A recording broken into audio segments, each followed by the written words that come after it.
As you've heard, I'm coming from the Metropolitan Museum of Art. We collect photographs there that span the entire history of the medium, from the very earliest years here, represented by this piece by Talbot, which is actually a photograph that isn't fixed. So you will never see this in the galleries. You can see it on the website. If we were to show it, of course, it would darken.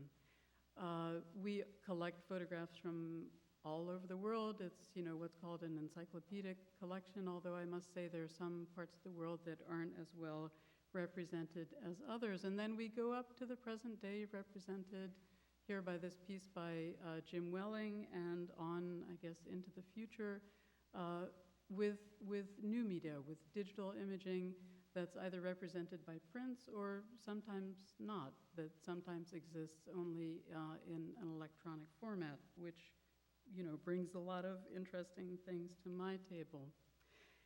There's talk of cold storage. You may have heard, cold storage, photography, good way to keep things.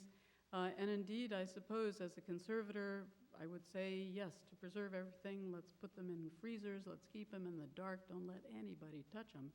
But the catch there is that I love photography, and I love people to see it, and I want people to see it. I want them to enjoy it as much as I do. And so my role really as conservator is much more of a facilitator.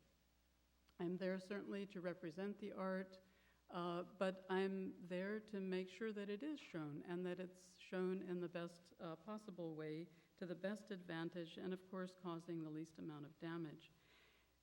The role of conservator is sort of a diplomat, a negotiator. It has to carry with it sort of a high level of creativity, but also a deep knowledge and a growing knowledge. We have to keep learning and learning and learning about the materials and methods, not only of the art itself, but also the way it is presented, the way the materials and methods used in exhibition. And I also feel that conservators really provide a bridge between the many, many, many allied professionals involved in creating an exhibition, from the artists themselves to the printers, mounters, technicians, riggers, lighting designers, art handlers, publicists, the supporters. There's so many people involved in this, and they all must work together to make a successful exhibition, again, keeping the well-being of the artwork in the forefront. So, what are some of the issues? Well, the artist's intent, I thought, Zoe, actually, it's great that you were invited. That's fantastic, because artist's intent, it is there in everything. I mean, I have a little list here, how it's presented, treated, preserved, exhibited, but really the artist's intent comes up again and again. It is interesting when a piece enters a museum, and I hope we'll talk about this more, that the artist's intent may not always be followed. Suddenly, this piece belongs to the collection. It is part of an investment. And there may be things that the artist wished for it, like having it torn down at the end of an exhibition, that is a little troubling to the curators in the administration. The piece you see here is the Temple Project by Francesca Woodman. It's a case in point. It's a collage of Daeso prints, and it measures 9 feet by 14 feet. It's quite large. Daeso is a process that was not used at the time by Francesca for its stability. She was a young artist. She didn't have a lot of money. She lived in New York City. And with Daeso, she could make these very large photographs, collage them together for very little money.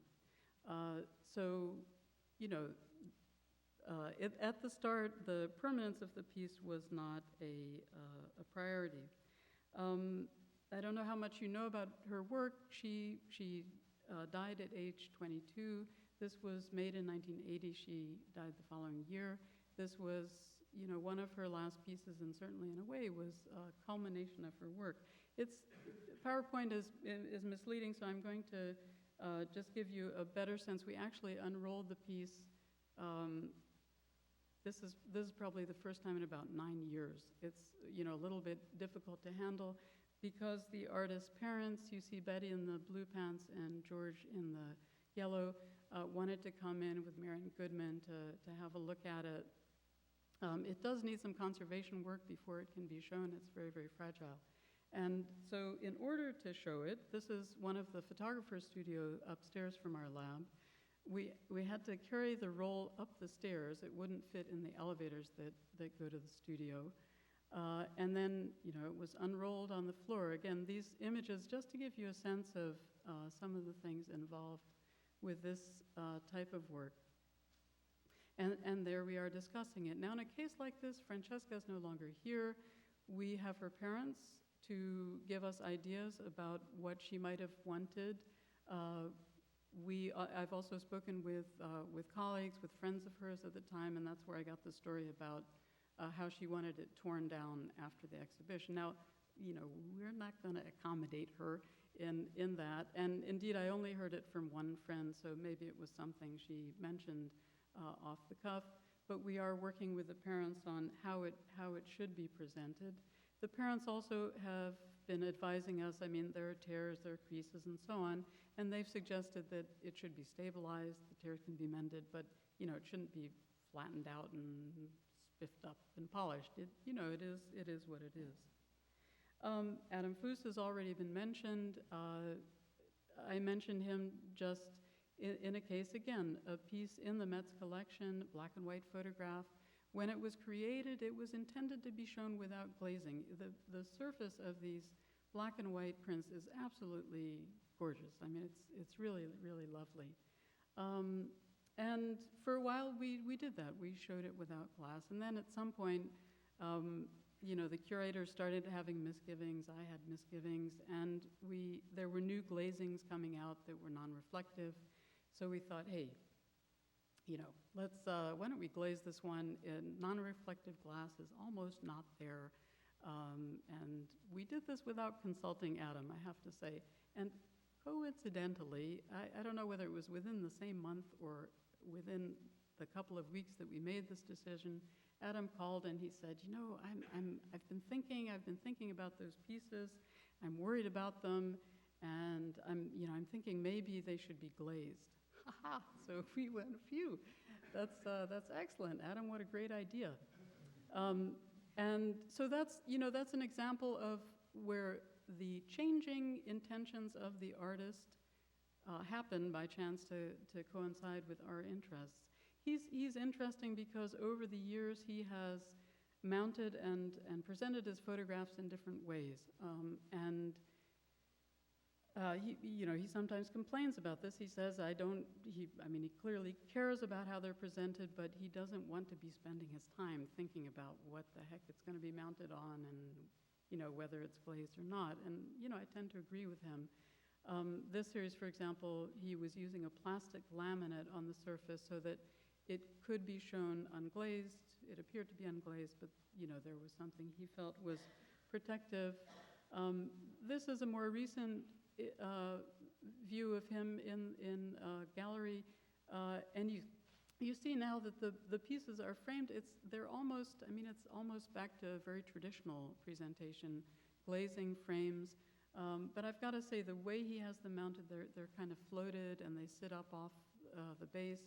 And he worked on this presentation with Steve Rifkin. So again, here in this case, it's an artist working very closely with a colleague, a printer, a mounter framer, to come up with a solution that he likes, that he enjoys. Richard Avedon, another case, we did an exhibition in 2002 when Lisa was still at the museum, yes. And he had very specific ideas about how he wanted his things shown. So, for example, there was one group that were mounted between two pieces of plexiglass. It's hard to see in this image. This is J.J. Chen working on some of these. I've got a cross-section here, so you see the two sheets of plexi, the photograph. And basically, we respected this. I wouldn't necessarily recommend that if someone called and said, what's the best way to mount a photograph? I don't think I'd say this. We did modify it slightly in that he had been